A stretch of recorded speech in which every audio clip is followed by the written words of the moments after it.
Well, good evening, everyone, and I apologize for the technical problems at the start here. I think we're ready to get underway.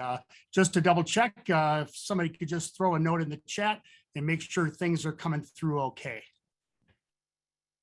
Thanks very much, Bill. Appreciate it. Well, welcome to Bryce Ronnie Avalanche Safety Day. Again, we apologize for the technical glitch to get started tonight. We're improvising and it's going to be just fine.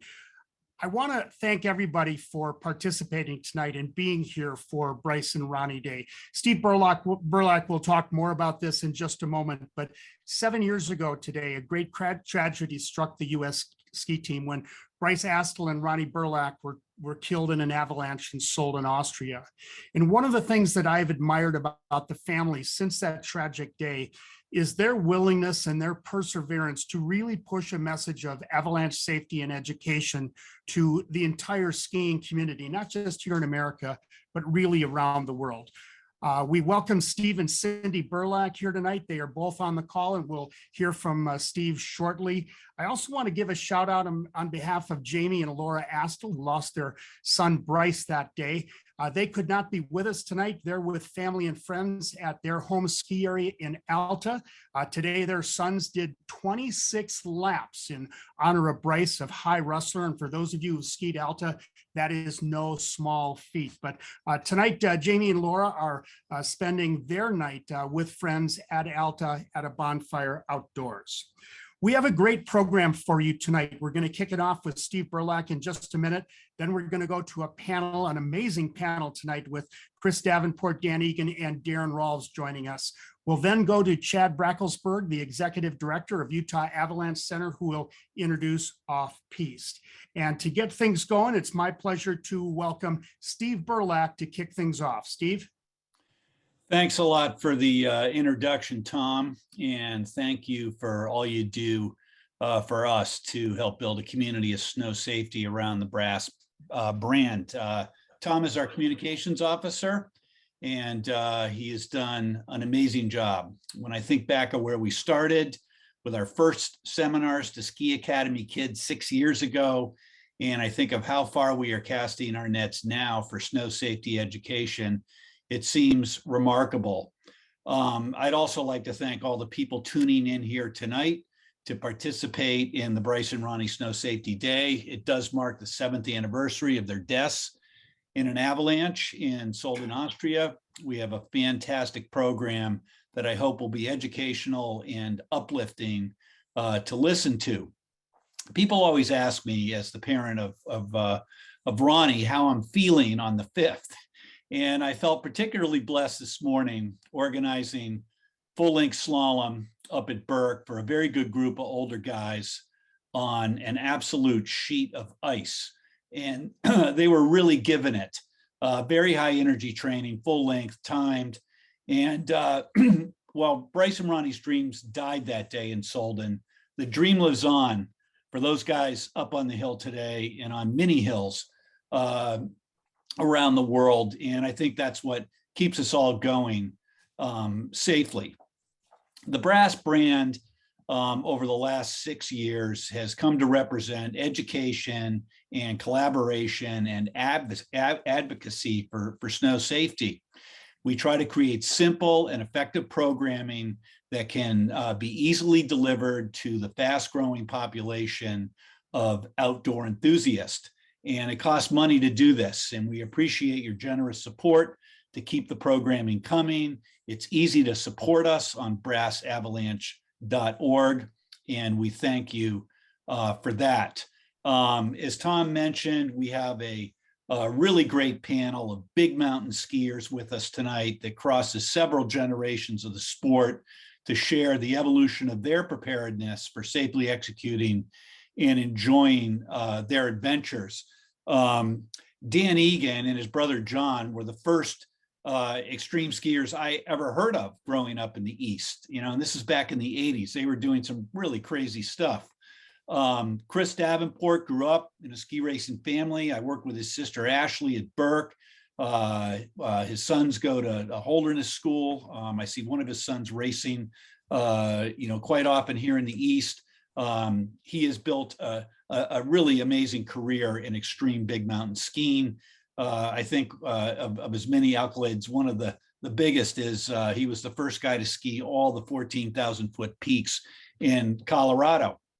Daron is one of my all-time favorites. The guy won the Hahnenkamm, and he just had an amazing career. He's a world champion.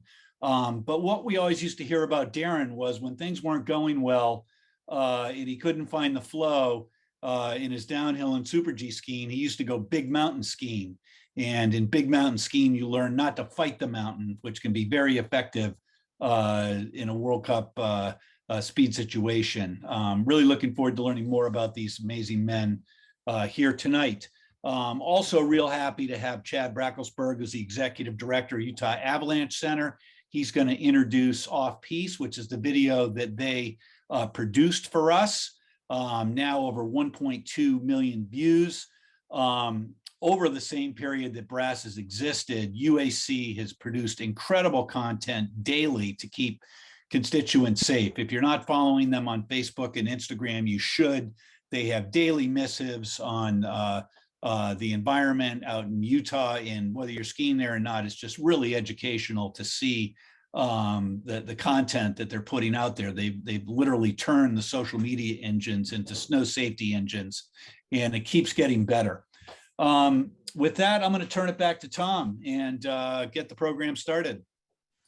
Great. Thank you very much, Steve. Great to have you here tonight. And our thoughts have been with you, Cindy, and the Astles all day today.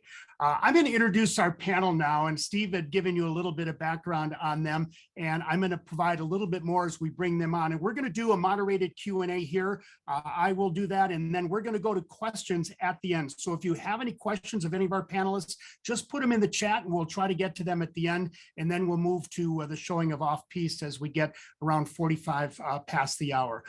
First of all, my pleasure to welcome from Aspen, Colorado, Chris Davenport. He is one of the most highly regarded big mountain skiers in the world, known for many of his first descents. You've seen him in some of the 30 plus films that he's done with Warren Miller, Matchstick, and many others. One of the feats that he has to his credit, which is just truly remarkable, is bagging all 54 of Colorado's 14,000 foot peaks in less than a year. And like our other panelists tonight, he is a member of the U.S. Ski and Snowboard Hall of Fame. And Chris, welcome. Thank you for joining us. Thanks so much, TK. Thank you, Steve, and everybody here. It's a thrill to be here supporting something that's really dear to my heart and has been a big part of my education and evolution as an athlete over the years. You don't get to where any of the panelists are without some accidents that you learn from. And luckily, I'm still here, and I'm now dedicating a lot of my time and my energy to spreading the word to others, much like the BRASS Foundation is doing. And so it's an honor to be here. Thank you so much. Great. Thank you very much, Chris. Next, I want to bring in Dan Egan. He too, another member of the U.S. Ski and Snowboard Hall of Fame, along with his brother, John. Dan is coming to us tonight from New Hampshire, but he could just as easily be coming from one of his bases in Big Sky, Val d'Isère, France, or Valley Nevado down in South America. He's been in over a dozen Warren Miller films. He's known for skiing some of the most remote regions of the world. And if you haven't picked it up already, definitely get his book, 30 Years in a White Haze. He'll tell you a little bit more about that. How about a big welcome for Dan Egan joining us tonight from New Hampshire.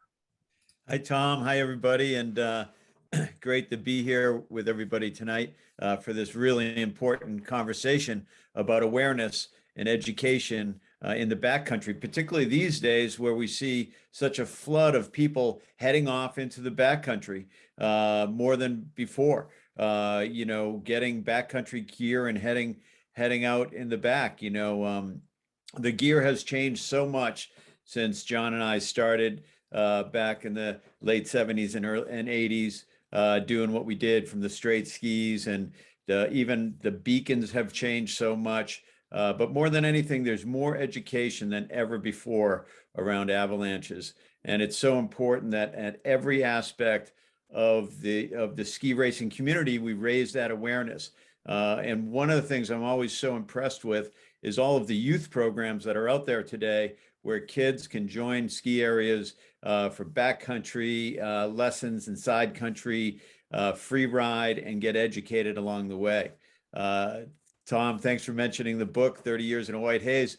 It's the blueprint for skiing around the world. It's all the ski bum stories you might think of, but it's also a story of surviving a mountain storm in Russia where I was lost for 38 hours and a Russian saved my life at 17,000 feet.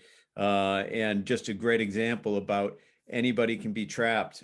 Wish I was more prepared, made some mistakes myself. So I can really relate to all sides of this topic. And as Chris alluded to, over the years, we've lost friends. And this day, that remembering these two skiers today is super important. And raising the awareness, everybody, is something that we all need to get together on. Well, Dan, thank you very much for joining us here tonight. We'll talk more, and I want to talk more about the book. And by the way, if you get the book, you can kind of start to check off all of those locations that you want to visit around the world.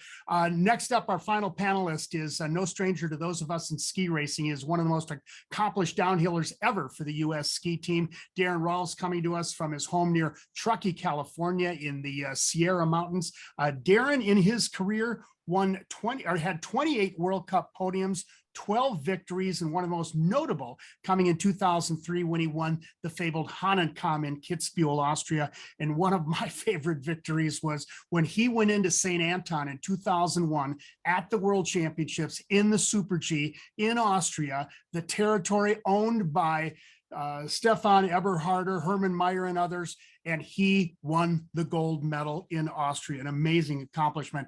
He has been retired for about 15 years, still really active in the sport, and also introducing his 14-year-old twins to the backcountry. And Daron, thank you so much for joining us here tonight. Hey, Tom. Yeah, thank you. And it's great to be here with Dan and Chris, and huge shout out to Steve. We were able to catch up quickly at Birds of Prey this year, which is really exciting.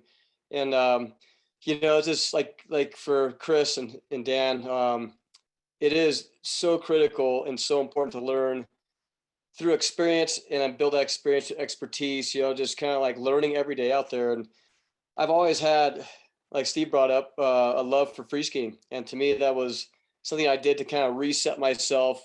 Even when I was like really skiing well, I'd always take a break and just free ski and find that flow and take that into the racing. But, over the years, just being surround myself around good people, right, that have experience. Zach and Reggie Chris up in Alaska, I skied with Chris Davenport, just with Matchstick and TGR, being around those guys and really utilizing everybody as a team. And I've learned a lot. I'm still learning every day out there, but the biggest thing is just trying to just be aware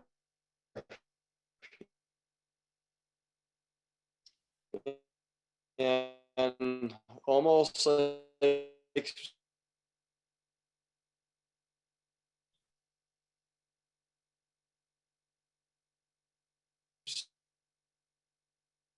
we're all going to be going out there. We all love backcountry. Mm-hmm. And it's like something that we just got to make sure that we do, our part in be smart. And here in Tahoe, we have me, to like check before I go out in the mountains. So thanks again for having me, and look forward to the rest of this webinar. Well, thanks for joining us, Daron. Daron, I want to go to each of the panelists next and just have you give us just a short little nutshell of what you're up to these days. And Daron, I'm going to come back to you first. Before we go too much further, you got a couple of really interesting bibs hanging up behind you. Any history there? Well, yeah, I guess that one right there is World Championship St. Anton, Super G Gold, taking Eberhard or Hermann Maier down. And then the poster behind me is like an old shot of Kitzbühel. And this is my Kitzbühel wind bib right here.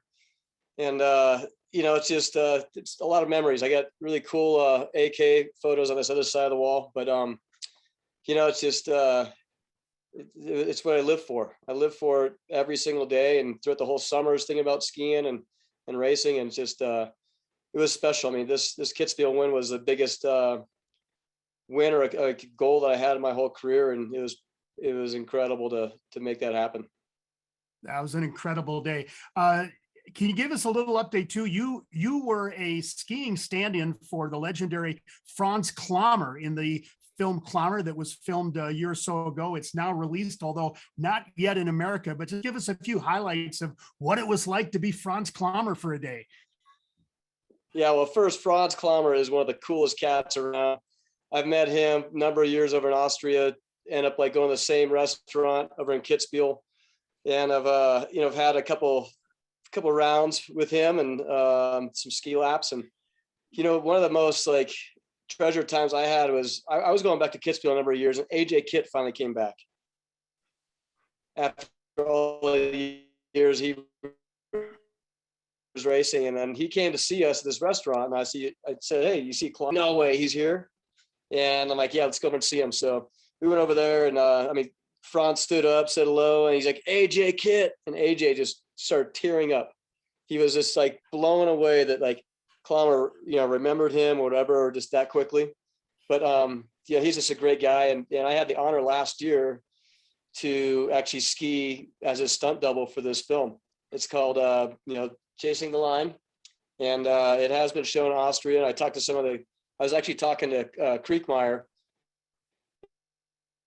in Copper early season training. He said, "Film, I heard when it's going to be showing up in the U.S., but it's more of a docu. There'll be some more ski racing in it, but every time I was in the gate trying to like be Klammer, I was reminded ski Klammer style. And if anybody knows what that's like, it is wild on the tails, flying off jumps, completely out of control. And I'm having to try and do that on purpose, which is pretty tough going 70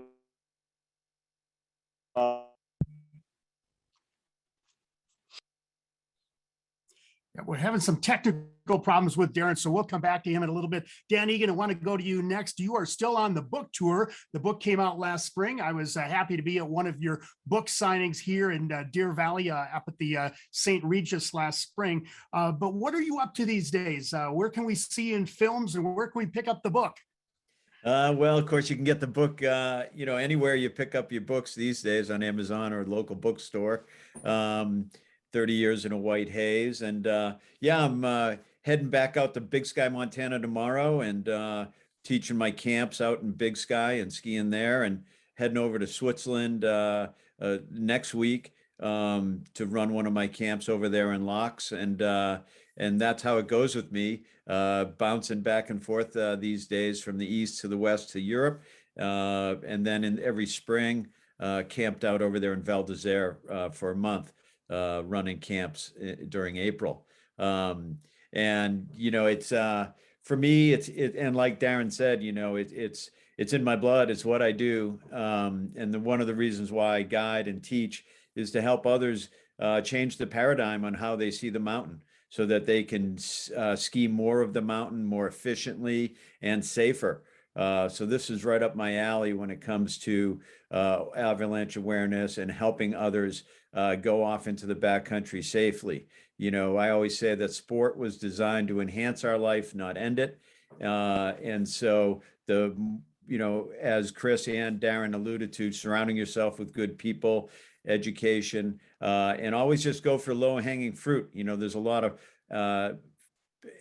sort of emphasis these days on going big or throwing it down, and really some of the best snow is on the low-hanging fruit. So just building up during the day, not trying to go too big all at once. Yeah. Thank you very much, Dan. I want to go to you, Chris Davenport. After you've bagged 54 14,000-foot peaks in Colorado, what's left to do? What are you up to this year? Well, thanks. I just have to say there's a lot of wisdom right there from John Egan, Dan. Sorry, Dan. That was awesome to hear. Yeah, I'm spending a lot of my time doing exactly what Dan's doing, guiding, doing camps, taking people on trips all over the world and trying to share my passion and my experiences with people. Again, like Dan said, opening up that paradigm of seeing the mountain in a different way. You know, here in the United States, we have ski areas that have these boundaries, and when you go beyond the boundary, you're in the backcountry, and it's pretty well defined. But when you go over to Europe or Japan, or even in South America, that definition is not there.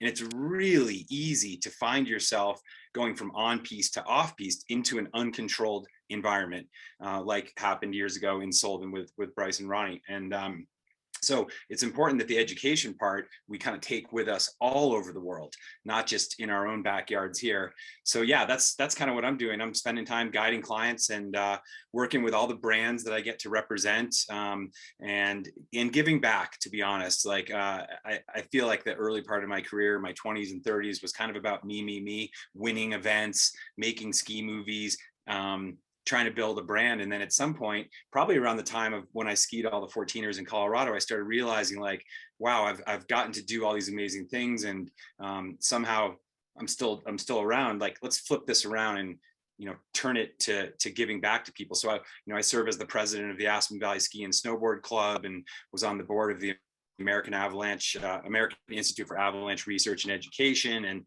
you know, Holderness School, I'm on the board there. So just trying to kind of take all these things that I've learned and pass it along to the next generation of skiers and snowboarders and general outdoor enthusiasts. Yeah. Hey, Chris, are you more nervous as a ski racing dad than you are standing at the top of a 14er and figuring out how you're going to ski down? You know, having grown up in a ski racing family, several generations of ski racers, I think that nervousness kind of wears off. I mean, you certainly don't want your kids to get hurt, but what makes me nervous nowadays is, you know, my kids are at the age where they are going in the backcountry, and so I try to make sure that they have good decision making skills, and they understand the, you know, 5 elements of know before you go, which, you know, we can talk about, and actually Steve had kind of posted on the poster behind him. Understanding the consequences of our decision making is so important. You know, it's easy to go swim out into the ocean, but if someone tells you, hey, there's a bunch of great white sharks out there, you're probably not going to go. And this is what avalanche forecast centers do, is they tell you that the danger is there and the danger is real. Yet people still decide sometimes to either ignore it or not pay attention to it. And we need to change that. Thank you so much for that. And Chris and Dan, I'm going to come back to you in a minute. We're going to talk about how you, when you go out on an expedition, how you prepare yourself and how the crew prepares themselves during a film. But Daron, I want to go to you next. And Daron, maybe keep your video off and we'll have a little bit better luck with your signal there. But Daron, you competed in an event where safety is at the premium. There's netting, there's double layers of netting, there's course inspections, there's all of these precautions that are taken for your safety as an athlete. But when you go out in the backcountry, you're on your own. You've got to be responsible for yourself. Talk a little bit about that transition from being a ski racer to out in the backcountry and taking on that responsibility. Yeah, Tom, it's really important. In fact, I mean, just ski racing for sure, when you're on the edge and you're trying to like squeak out every possible, you know, amount of speed you can, say on these like downhill tracks, you're put on the line, but if something goes wrong, you're going to be slamming into a fence. You have then you also have medical attentions right there. You have a helicopter right there to, you know, take you to the hospital if it's like needed. And your backcountry, typically, if you're not filming, you don't have that like big crew there backing you up. You're out there with, I'd say it's good. It's a good, like my plan is always trying to go to 3 or 4 skiers, because if it's just 2 of you, it's going to be a tough scenario, you know, trying to like rescue a buddy that's gone down. So there are times I go out just, you know, with one other friend, and we play it really cautious. And what I've learned a lot is just, one, it's obviously the conditions, but terrain selection is really important. Looking at the exposure, terrain traps. I mean, you don't ski in a gully, you know, with like a potential of anything like letting loose, and you're kind of putting yourself in harm's way. It's just, I've learned that terrain selection is probably the most important thing. And even on a, high avalanche day, you can still go out and make really good decisions and ski low angle, trees that that are safe. So it's just, you have to know when to kind of go for those more, I guess, like aggressive lines on the right kind of conditions, those kind of days, and have backup and have a system. I just joined search and rescue up here in North Tahoe Nordic Search and Rescue a couple of years ago, and we do a lot of trainings, and it's a great group to be involved with. But even we just lost a skier here at North Star Ski Resort. He skied by himself on a huge storm day. It was just Christmas Day, and it just goes to show, like, you could even like get in trouble in a ski resort. Like Davenport just mentioned, here we have defined boundaries, rope lines. There's designated gates you can go through at some resorts in the safe zones, but you go to out of the country, you go to New Zealand, you go to South America, you go to Europe, Japan, and you're on your own. So you got to have that knowledge and be with a great crew to just make the right decisions. And what I've learned too, it's like, if anybody has like a gut feeling it's not right, like, don't try and pressure them. Really think about what they're talking about, what they're feeling. And it's always better to make a group decision on if there's one kind of like caution or red flag, amongst anybody in the group. Dan Egan, we've watched you for years in the films, you and your brother John, and we see what I'll call the aftermath. We see what you actually get to do, but there's a lot of work that goes into it before that. Can you tell us a little bit about the preparation that goes into filming a segment and making sure that the athletes are going to be safe? Well, I think, when you're on the road and you're going from place to place, plugging into the locals is the first immediate thing to do. Plugging into people who know the weather, have paid attention to the wind patterns, the snowfall, the different storms, gathering up that information, and then, of course, assessing that information with your own avalanche pits and awareness and what you're looking around. But Tom, with all of these things, of course, you have to remember that the hardest group to guide is family and friends and experts. Family, friends, and experts are really the cause of most of the accidents out there, because it's very often hard in a group like that to step up and be the leader. We need, you need one leader in that group. So family, friends, and experts can get in trouble, and so understanding sort of who is in charge of the group is critical to that. And then, of course, the other thing is complacency. Like, it doesn't matter if it didn't happen yesterday, it could happen on the next turn. So this idea that, forever ever being vigilant, to the point of almost being a wet blanket in a way, because it's so easy. I know myself, I've fallen into it so many times, thinking that I know. I think that that's the biggest trap that I know. And it's in the not knowing where the safety is. So I think that that's one of the critical messages I always try to get across to groups. One, there's a leader of the group. Two, family and friends need to fall in line, experts as well. And then we have discussions based in and around that to be safe. And of course, when you're filming a movie and you're in some exotic location, everybody wants to nail it. Everybody wants to go big. Everybody wants to bring it home. But maybe, not on the first turn. So I think that, sort of the temperament and the pace of the day is critical. Yeah, I love that message about leadership and putting somebody in charge. Chris Davenport, I want to go to you next. Can you expound upon that a little bit more? When you're out doing an expedition, you're up there in the mountain, how important is it to have that leader, someone that everybody can look up to? Yeah, I mean, Dan makes some really great points right there. It's important to have a leader, but it's also important that it's a group effort and we're all communicating with each other. There's this thing called the halo effect, where the most experienced person in the group, everybody just kind of looks to make the decision, but we're all humans. That person can make a mistake as well. I'll share with you just a quick anecdote, because Dan was talking about filming. In 1997, about a year after I had started filming with Warren Miller and Matchstick Productions, I was in Chamonix, up on the Brevant with Matchstick Productions. It was myself and Wendy Fisher and Dean Cummings and Seth Morrison, great crew of amazing skiers, but we were all rookies when it came to big mountain skiing and avalanche snow safety decision making. And it had snowed several feet the night before. We had an incredible morning of filming. The sun was out and we felt things kind of warming up. And so we decided as a group to pull off this big slope that we were on and had been filming, and kind of regroup on this ridge, this safe zone.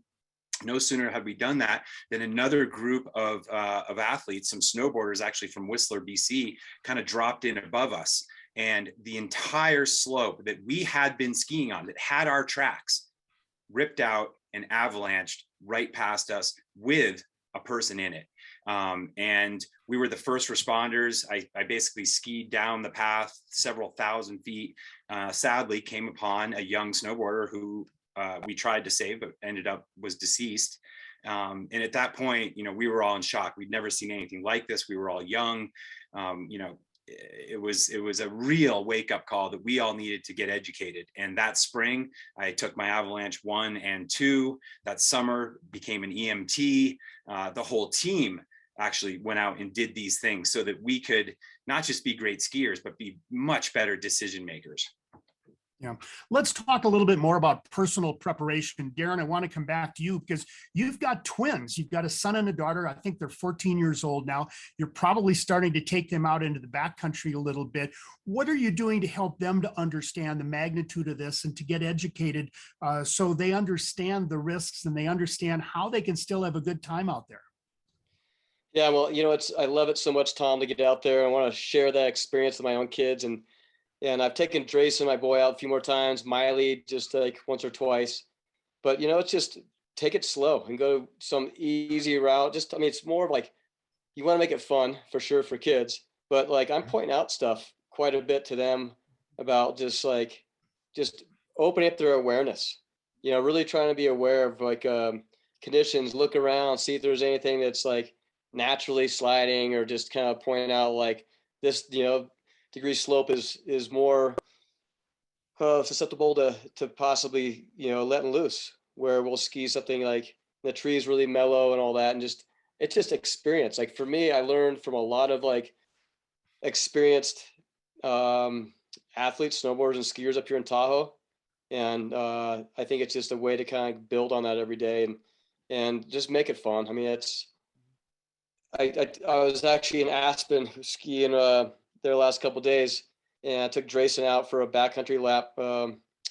Wiley Maple was our lead guy, local Aspen U.S. ski team skier, and basically knew the whole route. But like, I'm like, Dre, like, be scared, really be on your senses. And Wiley's talking about this and that, and it's just, I do definitely get a little nervous. Like Chris was saying, like, I still get nervous watching my kids ski race, but there's so much more just out of your control in the backcountry. I guess we talked about it before. A real quick funny story was Jeremy Nobis.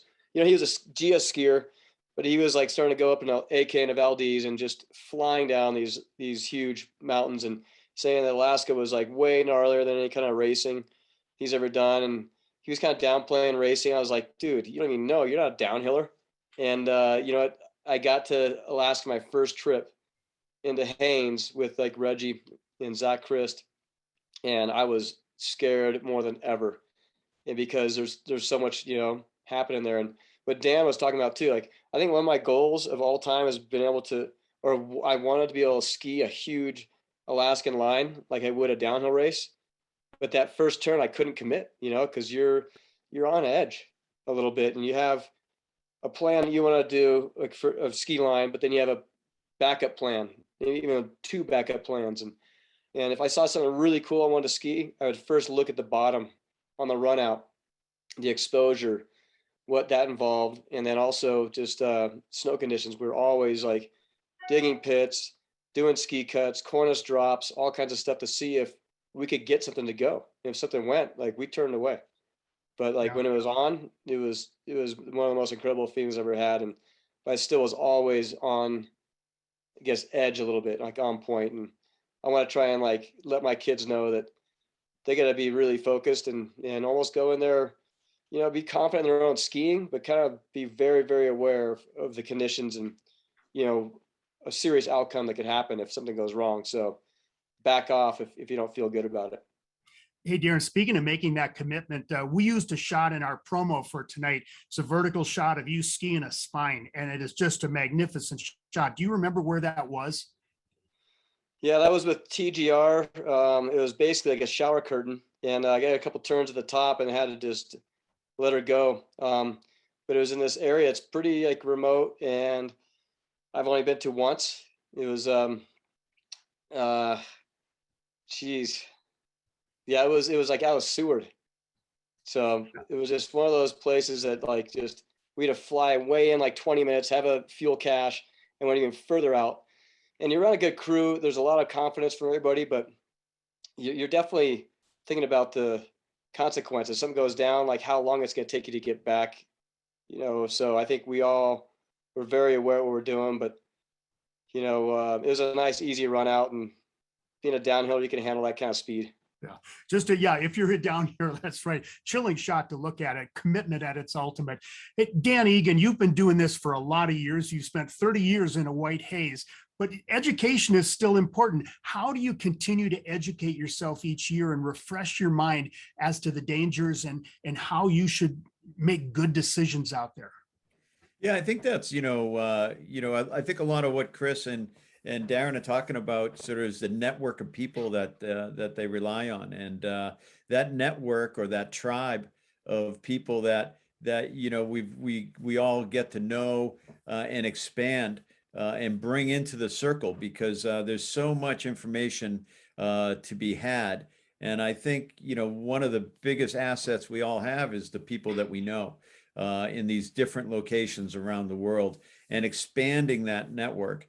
And particularly if I'm going into a resort where I haven't been before, I'll do, even more prep. If I'm going into a resort or an area where I do know people and I know there's going to be a guide meeting, or I know there's going to be other things, I'll put in a phone call and start to get an update and watch the weather. Of course, you can't keep up with all the weather around the world. It would be nice. These days, it's a lot easier than it was back when we were doing it full time. So, but I really rely on the network of people, and my notes. My books that I carry around, particularly in the Alps, the guidebooks, the routes, my notes. I go back and I review them, and because nothing is ever the same. So I'm looking for landmarks. I know what happens on a westerly wind, or if the storm comes in from the other side, and I'll track that down, and then I'll look for those sort of characteristics around the resort myself. So I think it's just, and these days for me, I find that it's easier to go back to the same places than expand my routes or the places I go and work. So I try and rely on going back to where my network is the strongest to be safe. Chris Davenport, to you, continuing education, always enhancing your knowledge. How important is that to you? And what do you do in the fall when you're getting ready for the season? That's a good question, Tom. Thanks for that. I'm a big believer in just the idea of always be learning, always be a student. As soon as you feel like you know everything, that's when you get in trouble. And it's just fun to always pick up new ways of doing things, either from other pro skiers, other guides, friends.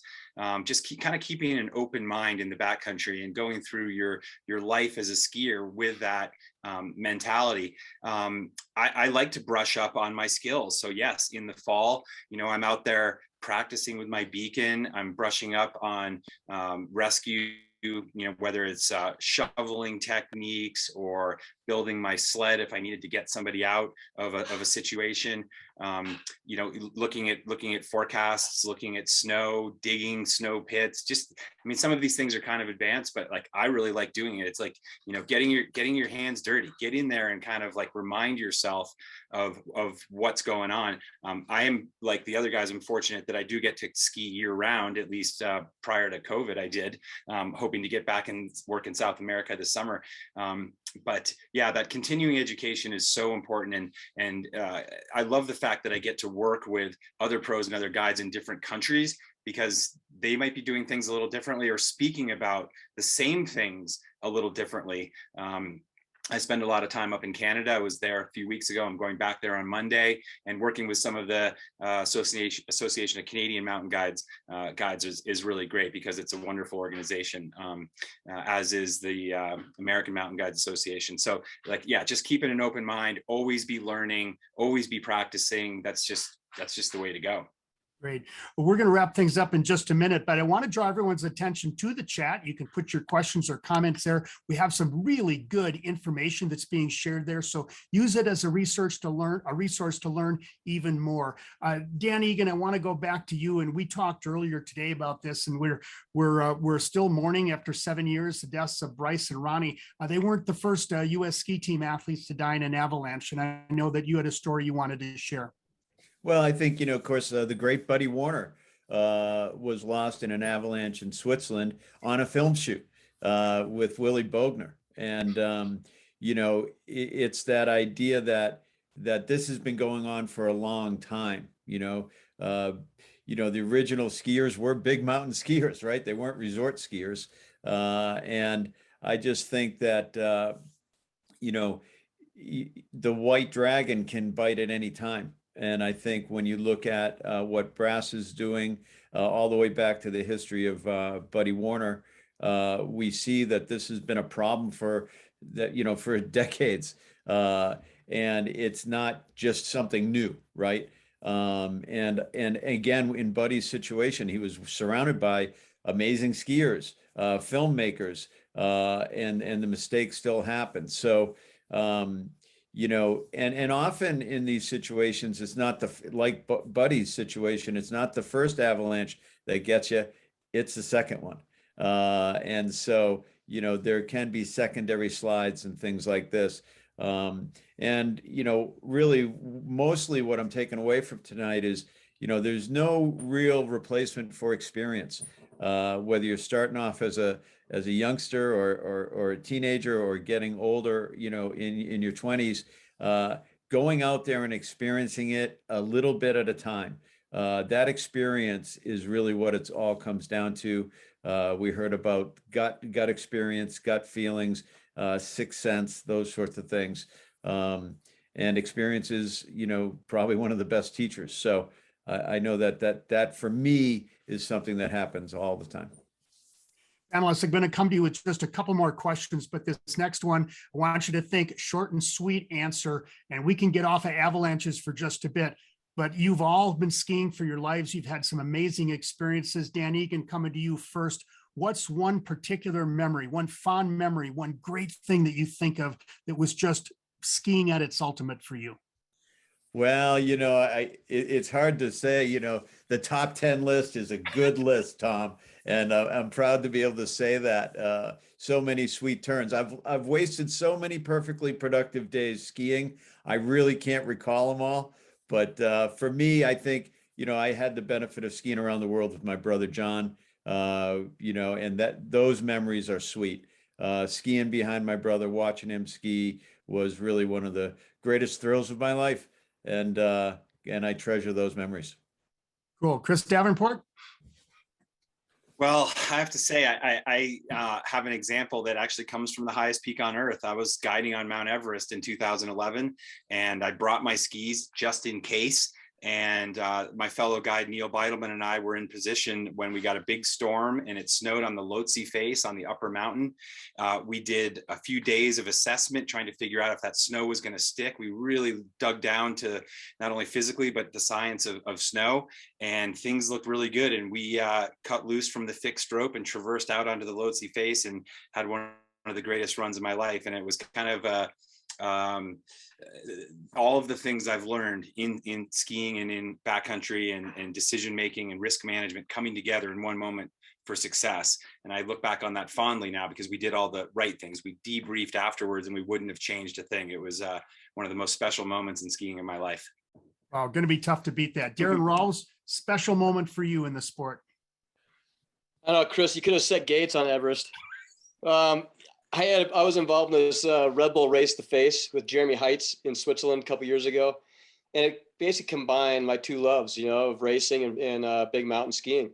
We set a Super G course on this like really steep face. And luckily, like when you get really steep, kind of like what we're talking about, that one photo that you're talking about, all the spines, like you don't have to really worry about avalanches, which is a nice thing.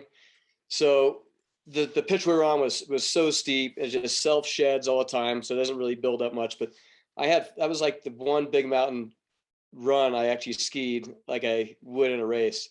And that was something really exceptional. And I've also skied in Alaska with Chris Bencheller in a light suit. The whole, mountains, the spines were lit up and we had these like head to toe suits on that were like Christmas trees. And that was like super unique. That was for, it was called Afterglow. And that was something really special too. But I tell you, just like I can have fun every single day. I'm still having fun out in the mountain. Davenport and I just tore up Aspen a couple days ago. I'm out there with Uncle Lee today at Palisades and a few other friends. And, I'm just like, I love it. I love it. And any day I can get out there with my kids too is really special. Well, I'd like to thank all of our panelists, Dan, Chris, and Daron. We appreciate having you with us here today and sharing your expertise and your stories. And as Daron said, it's all about having fun, and let's make the fun safe. So thanks to all of our panelists. Thank you, Tom. I'd now like to bring in someone who's become a great friend of BRASS over the last few years. After the accident a few years ago, BRASS decided to put together a documentary film to serve as an educational tool and looked around at how do we get this done. And really, there is no better source for getting this stuff done than going to the Utah Avalanche Center too. So to introduce Off Piste tonight, please welcome the Executive Director of the Utah Avalanche Center, Chad Brackelsberg. Chad? Thank you, Tom. On behalf of the entire Utah Avalanche Center, I want to thank everybody for attending tonight. Being avalanche aware is just one step in a lifelong journey of avalanche education. Over the past 5 years, I've gotten to know the Astle and Berlack families, and I want to thank them for all the work they've done to help spread the message about the importance of avalanche education. They could easily have taken a different path down there, but instead they've really dedicated themselves to making sure that they can try to help prevent tragedies like this from happening again. Thanks also, Chris, Dan, and Daron. It was awesome to listen to some stories and hear how you approach this from a professional perspective, and also for how much you've stressed the importance of avalanche education being something that you do starting when you get into the mountains at a young age and for your entire life. For those that aren't familiar with Utah Avalanche Center, Tom, thanks for the great introduction early on. We provide forecasting and education across the state of Utah, but additionally, we also developed and maintained the Know Before You Go program, and that's an international program that delivers avalanche awareness across the world. It's used in 35 countries, it's in over 11 languages, and it's really become the framework for how we start school-age kids at an 8th grade level to learn about the dangers of avalanches in the mountains. The UAC, as Tom said, began working with BRASS to create the Off Piste video in 2017. We now use this video for a lot of our presentations and education. It's used across the country. As Steve said, it's been viewed well over 1 million times. And it's a fantastic, truly emotional story about Ronnie and Bryce.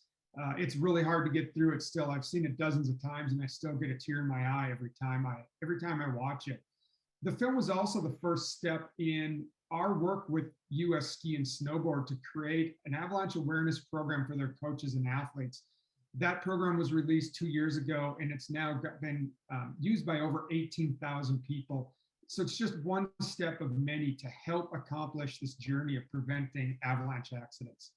Avalanche awareness isn't just for the professionals. There's people racing, people like Daron, Dan, and And Chris, it's really for anybody who is traveling in snow-covered mountains. You need to be aware of the dangers of avalanches, how to recognize those dangers and avoid them.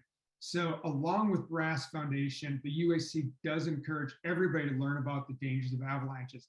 You can do that through videos like you'll see tonight, and also through programs like Know Before You Go, which is a free program. You can find that at kbyg.org, or visit your local avalanche center. And if you don't know how to find that, just Google your state and avalanche center or go to avalanche.org. And you can learn a lot of ways in how you can stay safe. So we really hope that you all enjoy this movie, and we encourage you to share it with all your family and friends in hopes that they can learn from this as well. So Tom, I'll turn it over to you, and thanks again, everybody, for attending.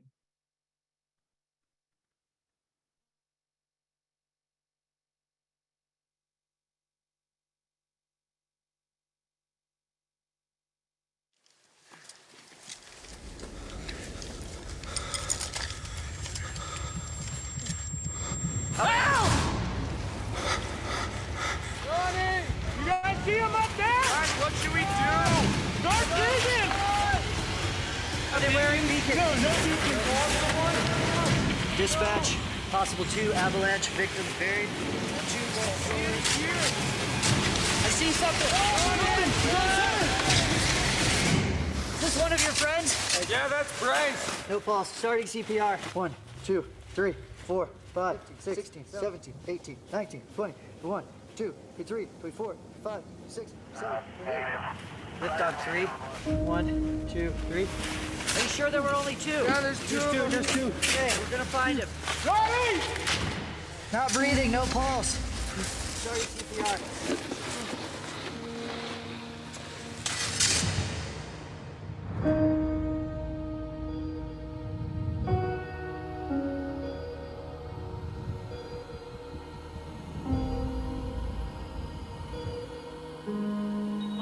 Can turn deadly in a matter of seconds. It's hard to believe that such a tragedy could happen. The accident has left many in the skiing world in shock. Tragic news tonight as 2 elite skiers training for a spot on the U.S. Olympic team are killed in an avalanche. Rescue crews from Solden were on the scene immediately with multiple helicopters.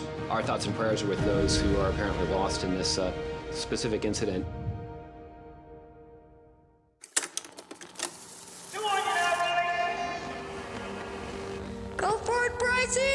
Who are you? I'm Bryce, Astle. How does the gangster chains play into effect in your slalom skiing? Pretty aerodynamic. Hey, turn up. Come on, Ronnie, arms up. Happy birthday to you.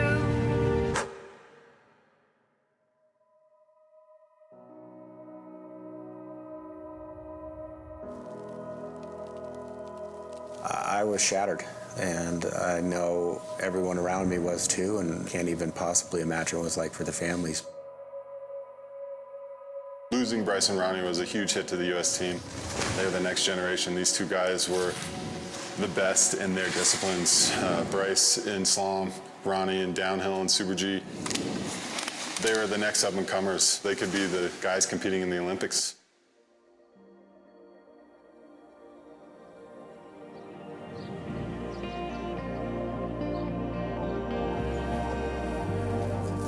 This is the famous smile because he had just won U.S. Nationals Juniors.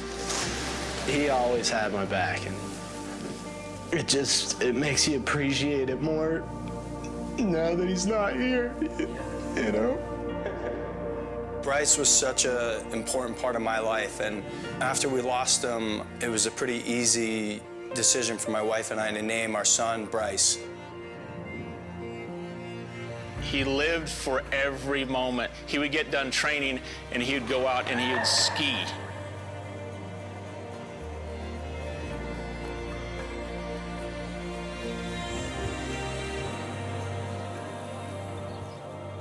And this is a card that we made up at the time we lost the boys, and it has Bryce, so amazing on skis, and Ronnie in his element going 70 miles an hour through the air. He was kind, and he was grounded. Ronnie, he was always just a jokester. He wasn't afraid of the World Cup vet. He would just always speak his mind to me, and I love that about him, you know? Watching him, laughing, just made me think, wow, I have the best brother ever. He was a good teammate, he was a good friend, a good son, and we had a lot of fun together. January 1st, 2015, I took Bryce to the airport. He was going to hook up with Ronnie Berlack and the rest of the U.S. ski team. They were going to Europe to train for Europa Cup. We got to Solden, and it had just snowed a lot. Obviously, there's no training because there's so much snow. So we sent everyone out to go ski around and have some fun. Just seeing snow that's untouched and being like, this is a dream come true. We were having an amazing time. We could see the bottom of the valley, we could see the road, so we started skiing. I just remember skiing across this face, and all of a sudden, I just heard cracking.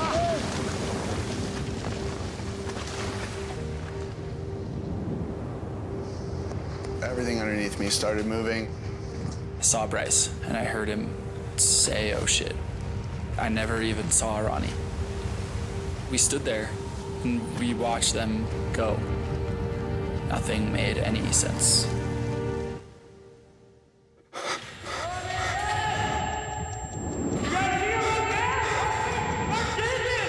Then it just instinct took over, and there were people who had skied down right before us who saw everything and pulled out their transceivers.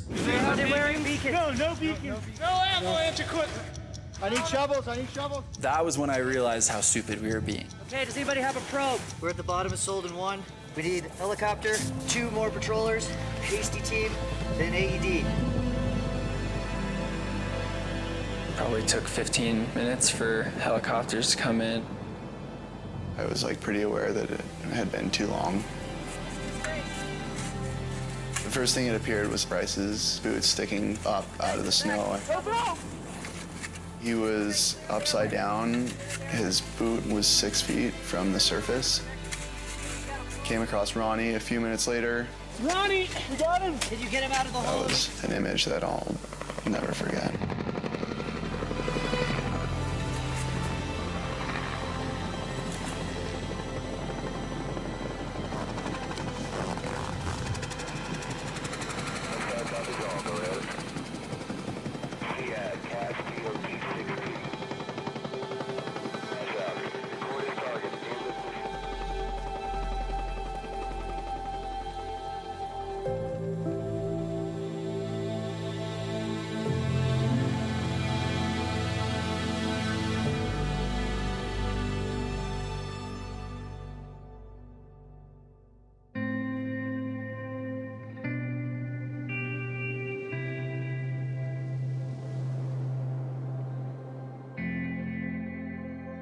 The concept of riding up a lift, skiing on a trail, and we're in danger, that did not exist in any of our heads.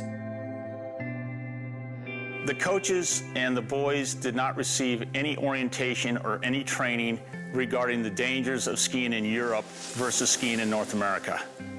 None of the young men in that group knew the difference between on and off piste. Off piste in the United States is defined as out of bounds, going through the gate, going under the rope. That's not what the rules are in Europe. When you are off the groomer, you are off piste. In Solden, the day before the avalanche that killed Bryce and Ronnie, there had been heavy snowfall and strong winds. What that did is it put a lot of weight on top of the snowpack, which was fragile. Once these skiers got onto that slope, it couldn't support the additional weight. That weak layer fractured over a wide area, and that slab came crashing down. It produced debris that weighed almost 7 million pounds, the same as almost 10 747s. It takes all of 20 minutes to learn and to be educated. You want to make sure you're prepared. There are 5 points that are always really good to remember. You want to get the gear, get the training, get the forecast, get the picture, and get out of harm's way. First, you need the gear. Going in the backcountry, you need a beacon, a probe, and a shovel. And unfortunately, that day in Solon, the boys did not have that. I would have done anything for rescue gear, especially a shovel. You can always increase your chances of being surgical if you're unlucky enough to be caught in an avalanche by having rectal reflectors in your equipment and clothing. Getting the gear is useless if you don't know how to use it.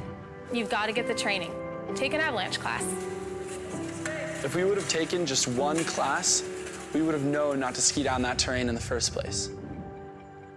One key thing you're going to learn in every avalanche class is that you have to check the forecast every time you ride. None of us checked the forecast that morning. It would have taken just 2 minutes on the gondola ride, and none of this would have happened. So when you're out on the snow, you gotta get the picture. And what does that mean? That means pay attention. Are you seeing recent avalanches? That's by far the most important clue. That's like Mother Nature screaming in your ear. If we had known it wasn't controlled, we 100% would not have been there. Finally, get out of harm's way. What that means is only one person is riding the slope at a time. We were breaking one of the simplest rules. In some ways, it's a miracle that all 6 of us didn't die. Once you get to the bottom, you need to get out of the way. That way, if somebody else in your group triggers an avalanche, you won't be caught. These 5 simple steps everyone should know about, and everybody should be trained in. Coaches, parents, athletes, administrators of the program. Everything that we did could have easily been prevented. I wish I could say that I couldn't have done anything to save their lives. That's just not true. Anytime you have a major accident like this, it causes a ton of introspective thought. We realized that we really needed to look at it from the top down, bottom up. How can we make sure everybody's more educated to avert and reduce the chance of anything like this ever happening again? That's why we at BRASS are creating avalanche education specifically for coaches and athletes. We're also creating snow safety policies to be followed by ski racing groups. Ski racing is definitely a dangerous sport. But what we're going down is a really highly regulated area. You have all the fencing, you have the snow prep, you have all these things that are out there to keep you safe. When you get out there in the backcountry, there's none of those luxuries. For the people who assume that just because they know how to ski terrain or they know how to rip down a mountain because they ski downhill, it's a very different beast. Don't let this happen to you and your family. Get educated, get out there, so we can keep skiing for Bryce and Ronnie, so their legacies live on.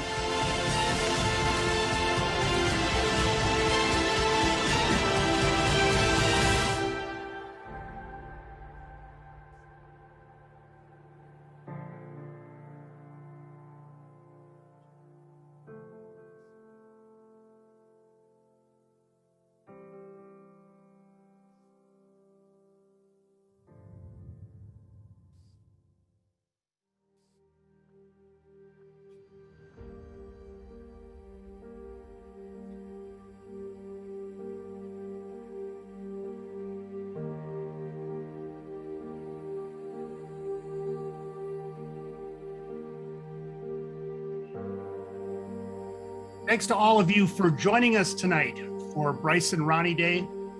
Thanks to Chad Brackelsberg for introducing Off Piste this evening, and you can find the video at brassavalanche.org. And a big thanks to Chris, Dan, and Daron for being our panelists for Bryce and Ronnie Day. Thanks to all of you again for being here tonight. If this was a meaningful session for you, please tell a friend. And most importantly, go to brassavalanche.org and click the donate button. Every donation that you make helps BRASS to carry this message to many, many more. Thanks to all of you for being here tonight. Have fun this ski season, and most of all, be safe.